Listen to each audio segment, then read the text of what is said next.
Jambo wa ndugu wapendwa watazamaji na wasikilizaji wa Congo Post News. Karibu katika taarifa zetu za habari za mchana wa leo, ikiwa ni tarehe 6 mwezi wa 7 mwaka 2026. Basi kama itakuwa ni mara yako ya kwanza kufuatilia habari kupitia Congo Post News, hakikisha una subscribe, like, comment na kushare, na kwa lugha nyingine banasema unajiabone na comment vile vile una partage. Basi tunawakaribisha katika matangazo yetu ya habari ya asubuhi ya leo, ambapo tutakuangazia matukio mbalimbali kutoka mashariki mwa Jamhuri ya Kidemokrasia ya Kongo, ambako kunaendelea vita kati ya waasi wa AFC M23 kupambana na jeshi la serikali ya Jamhuri ya Kidemokrasia ya Kongo inayoungwa mkono na wanamgambo wa kujitolea wanaojulikana kama Wazalendo. Basi acha tuanze na habari kutoka eneo la mashariki mwa DRC, ambako hali ya usalama inaendelea kuzorota katika eneo la Walikale mkoani Kivu Kaskazini baada wakazi wa groupment ya Waloyangu na Kisimba kuripoti kuonekana kwa ndege zisizo na rubani maarufu kama droni zinazodaiwa kutumiwa na waasi wa muungano wa AFC M23. Kwa mujibu wa vyanzo mbalimbali vya ndani, droni hizo zilionekana angani kuanzia majira saa 9 za usiku kuamkia Jumapili tarehe 5 mwezi wa 7 mwaka wa 2026. Taarifa zinaweza kuwa ndege hizo zimekuwa zikizunguka katika maeneo tofauti, hali inayozua hofu kubwa miongoni mwa wananchi wanaofia kuzuka tena kwa mashambulizi mapya. Katika groupment ya Waloyangu, drone hizo ziliripotiwa kuruka juu ya maeneo ya Ngenge, Kailenge na Buhimba. Tukio hilo limetokea siku moja tu baada ya maeneo ya Buhimba na Muunda yaliyopo katika kijiji cha Mwitwa kushambuliwa kwa mabomu yaliyolenga nafasi za kijeshi la Jamhuri ya Kidemokrasia ya Kongo FARDC pamoja na wapiganaji wa kujitolea wanaojulikana kama Wazalendo. Kwa upande wa groupment ya Kisimba, drone hizo zilionekana zikizunguka katika ukanda wa Mpeti hadi Minjenje, jambo linalozidisha wasiwasi wa wakazi wa eneo hilo kuhusu usalama wao. Viongozi wa kimila wa makundi au wa groupment hayo mawili wametoa wito kwa vyombo vya ulinzi na usalama kuongeza umakini na kuimarisha ulinzi katika maeneo hayo. Kwa mujibu wake, kuonekana kwa drone hizo kunaweza kuwa ni hatua ya kufanya uchunguzi wa maeneo ya kijeshi kabla ya kutekelezwa kwa mashambulizi mapya dhidi ya nafasi zinazoshikiliwa na FARDC pamoja na Wazalendo.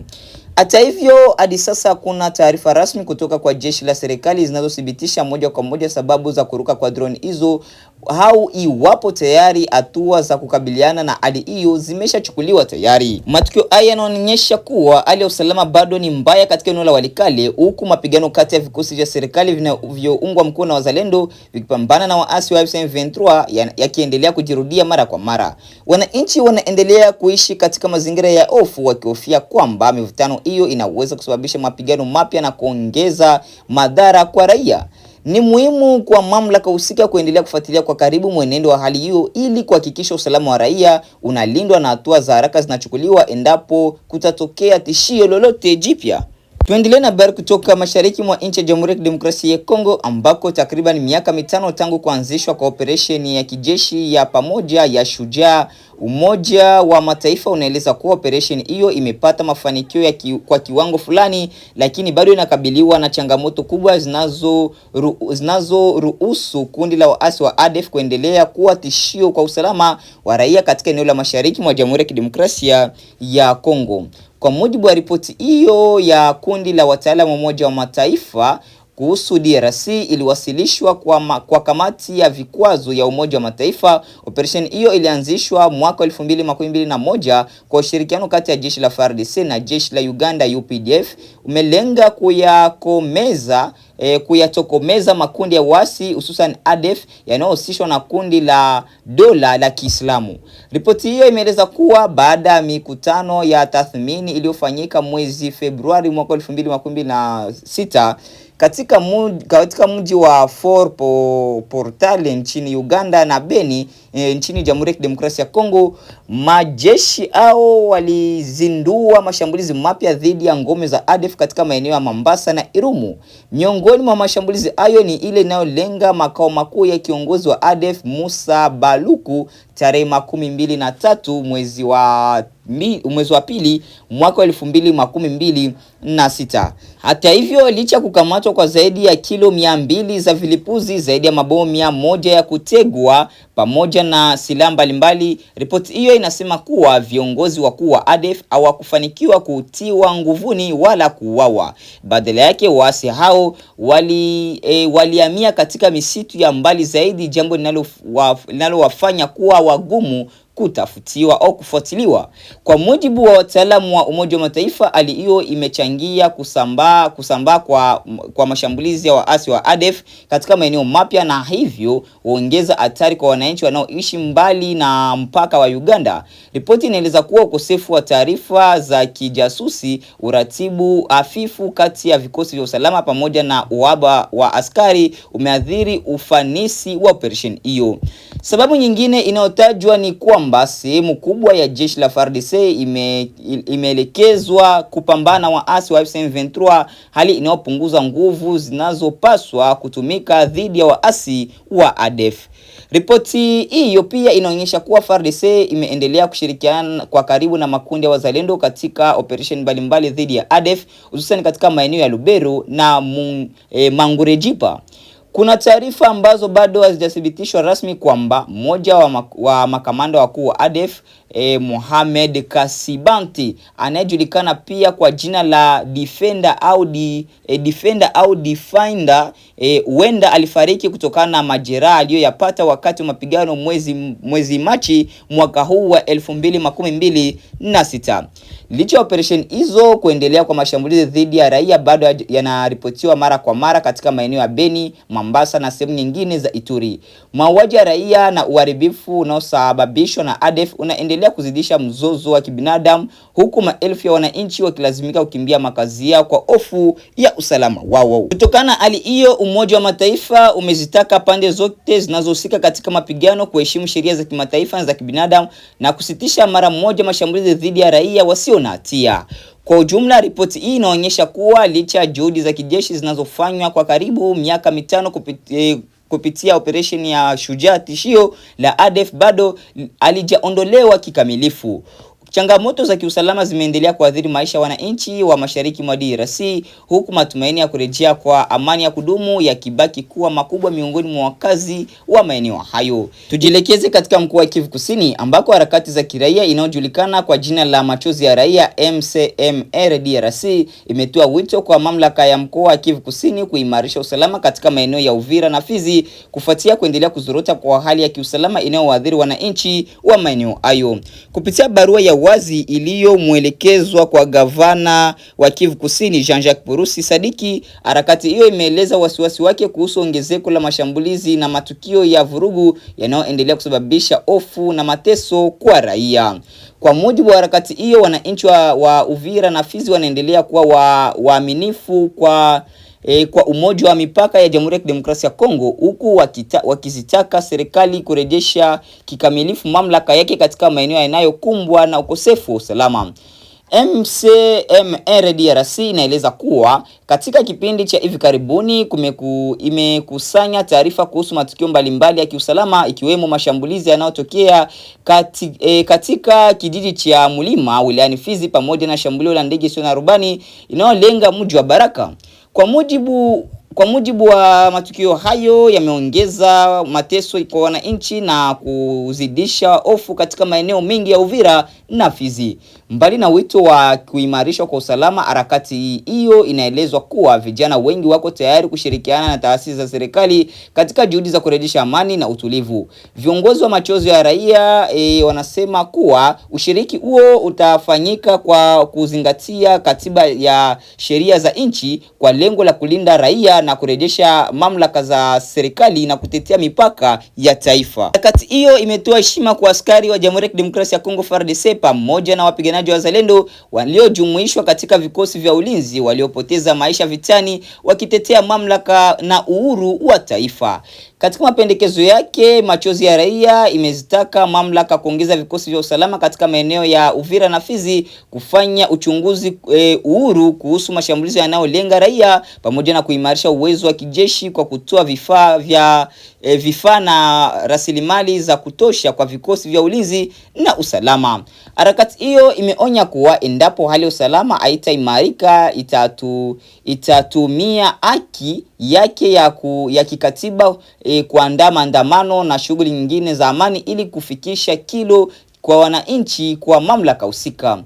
Kwa ujumla, hatua hii inaonyesha ongezeko la sauti za wananchi wanaotaka kurejeshwa kwa amani ya kudumu katika maeneo ya Fizi na Uvira. Wito huo pia unaonyesha dhamira ya sehemu ya vijana kushiriki katika juhudi za kujenga upya jamii na kusaidia kurejesha utulivu katika mkoa wa Kivu Kusini, huku akisisitiza umuhimu wa kulinda maisha ya raia na kuimarisha mamlaka ya dola. Tubaki tu nchini Jamhuri ya Kidemokrasia ya Kongo, uko pembezoni au uko Sankuru na Kasai, ambako watu wasiopungua 20 wamepoteza maisha, huku zaidi ya 100 wakiendelea kutoweka baada ya boti kubwa ya abiria maarufu kama Baleiniere kuzama katika makutano ya mito ya Kasai na Sankuru ndani ya wilaya ya Ilebo katikati ya Jamhuri ya Kidemokrasia ya Kongo. Kwa mujibu wa mamlaka za eneo hilo, ajali hiyo ilitokea wakati chombo hicho kilipokuwa kikisafirisha idadi kubwa ya abiria na mizigo.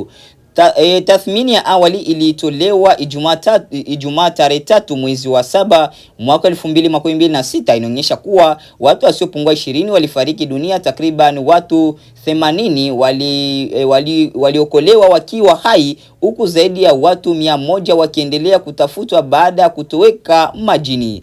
Vikosi vya uokoaji vinaendelea na juhudi za kuwatafuta waliopotea kwa kutumia mitumbwi yenye injini, huku vikichunguza maeneo mbalimbali ya mito hiyo kwa matumaini ya kuwapata manusura au mili ya waliofariki. Hata hivyo, afisa mmoja wa shirika la Msalaba Mwekundu katika eneo hilo amesema matumaini ya kuwapata watu wengi wakiwa hai yanaendelea kupungua kadri muda unavyopita tangu ajali hiyo itokee. Ajali hii imewaacha familia nyingi katika huzuni na sintofahamu, huku ndugu na jamaa wakisubiri taarifa kuhusu hatima ya wapendwa wao ambao bado hawajulikani walipo. Kwa sasa sababu halisi ya kuzama kwa boti hiyo bado haijatangazwa rasmi na mamlaka zinazohusika. Uchunguzi unaendelea ili kubaini mazingira yaliyosababisha ajali hiyo na kama kulikuwa na uzembe au ukiukwaji wa utaratibu wa usafiri wa majini. Ajali za vyombo vya majini zimeendelea kujirudilia katika nchi ya Jamhuri ya Kidemokrasia ya Kongo, mara nyingi zikihusishwa na ubebaji wa abiria kupita kiasi, uchakavu wa vyombo vya usafiri pamoja na ukosefu wa vifaa vya kuokoa maisha. Matukio hayo yamekuwa yakisababisha vifo vya mamia ya watu kila mwaka na kuzua wito kwa kuimarishwa kwa usalama wa usafiri wenye mito na maziwa ndani ya nchi ya DRC. Wakati shughuli za uokoaji zikiendelea, wananchi pamoja na mashirika ya kibinadamu wanaendelea kutoa pole kwa familia zilizopoteza wapendo wao, huku wakitumaini kuwa juhudi za utafutaji zitatoa majibu kwa familia ambazo bado zinasubiri taarifa za ndugu zao waliopotea. Twende na habari za uchambuzi kutoka huko Kivu Kusini, ambao kunaendelea mapigano kati ya waasi wa Twirwaneho wakipambana na jeshi la serikali. Taarifa ya jeshi ya Jamhuri ya Kidemokrasia ya Kongo FARDC laishtumu tena jeshi la Rwanda RDF kwa kushirikiana na waasi wa M23 kwa kutumia ndege zisizo na rubani zenye silaha aina ya TBD kushambulia maeneo mbalimbali ya Kivu Kaskazini na Kivu Kusini. Inaibua maswali mazito kuhusu mwelekeo wa vita vinavyoendelea mashariki mwa DRC. Kwanza, madai haya yanaashiria kuwa vita havifanyiki tena kwa kutumia vikosi vya ardhini pekee, bali pia vinahusisha matumizi ya kiteknolojia ya kisasa na kijeshi. Drone zenye uwezo wa kubeba silaha zinaweza kushambulia malengo kwa umbali mkubwa, jambo linaloongeza uwezo wa kufanya mashambulizi bila kupeleka askari wengi mstari mbele. Hata hivyo, matumizi ya silaha hizo katika eneo yenye makazi ya raia unaongeza hatari ya vifo vya watu wasiohusika na mapigano moja kwa moja na uharibifu wa miundombinu. Pili, mji wa Baraka na maeneo mengine yanayotajwa katika Kivu Kusini yanaonyesha kuwa mapigano yanaendelea kusambaa nje ya maeneo ambayo hapo awali yalikuwa ndio kitovu cha mzozo. Hali hiyo inaongeza hofu kwamba vita vinaweza kuathiri maeneo mapya na kusababisha ongezeko la wakimbizi wa ndani pamoja na mahitaji makubwa ya misaada ya kibinadamu. Tatu, ikiwa madai ya FARDC kuhusu matumizi ya drone za kivita yatathibitishwa kupitia uchunguzi huru, jambo hilo linaweza kuongeza mvutano wa kidiplomasia kati ya Jamhuri ya Kidemokrasia ya Kongo na nchi ya Rwanda. Serikali ya DRC imekuwa ikishtumu Rwanda mara kwa mara kwa kuunga mkono waasi wa M23, huku Rwanda ikikanusha madai hayo. Tofauti hizi zimekuwa zikichangia kuzorota kwa uhusiano kati ya nchi hizo mbili na kuifanya juhudi za kupata suluhisho la kisiasa kwa nguvu zaidi. 4. Athari kubwa zaidi zinaonekana kuwa zinawakumba wananchi wa kawaida. Kila shambulio linaripotiwa kusababisha vifo, majeruhi, uharibifu wa nyumba, shule na miundombinu mingine muhimu. Matokeo yake ni kuongezeka kwa idadi ya watu waliokimbia makazi yao, kuharibika kwa shughuli za biashara na kilimo, pamoja na kuzorota kwa hali ya maisha ya kila maeneo yanayoathirika na vita hivyo au na mapigano au na mashambulizi tuseme. Matumizi ya drone katika vita vinaonyesha kuwa pande zinazopigana zinaendelea kuongeza uwezo wao wa kijeshi badala ya kuelekeza nguvu katika mazungumzo ya amani. Hali hii inaweza kuifanya vita kudumu kwa muda mrefu zaidi, kuongeza gharama za kibinadamu na kiuchumi katika eneo lote la mashariki mwa Jamhuri ya Kidemokrasia ya Kongo. Ni muhimu pia kutambua kuwa katika migogoro ya aina hii, taarifa zinazotolewa na pande zinazohusika zinapaswa kuthibitishwa kupitia uchunguzi wa taasisi huru za kimataifa au waangalizi wa haki za kibinadamu. Uchunguzi wa aina hiyo unaweza kusaidia kubaini ukweli kuhusu waliohusika na mashambulizi, kuhakikisha uwajibikaji na kulinda haki za waathirika. Kwa ujumla, tukio hili linaonyesha kuwa mzozo wa mashariki mwa DRC unaendelea kuingia katika hatua mpya inayohusisha matumizi ya teknolojia ya kisasa na kijeshi, huku raia wakiendelea kubeba mzigo mkubwa wa vita. Suluhisho la kudumu halitapatikana kwa njia ya nguvu ya kijeshi pekee, bali pia kupitia mazungumzo ya kisiasa, ushirikiano wa kikanda na kuheshimiwa kwa sheria za kimataifa zinazolinda raia wakati wa vita. Kwa pendo wasikilizaji na watazamaji, acha tuseme asante kwa kuendelea kuwa nasi kupitia mtandao wetu wa YouTube. Basi acha tukaribishe tena katika taarifa yetu ya habari za jioni ya leo, ikiwa ni tarehe 6 mwezi wa 7 mwaka wa 2026. Jina langu ni Idi George, nikiendelea kutangazia kupitia mtandao wetu wa YouTube. Tuandikie kwa hiyo namba ambayo unaendelea kuiona kwenye video, kwenye picha, na tupatie maoni yako au tujuze unaendelea kutufuatilia ukiwa maeneo gani au sehemu gani, na hapo ndipo unaweza kutupatia maoni yako aiza mapendekezo yako. Asante.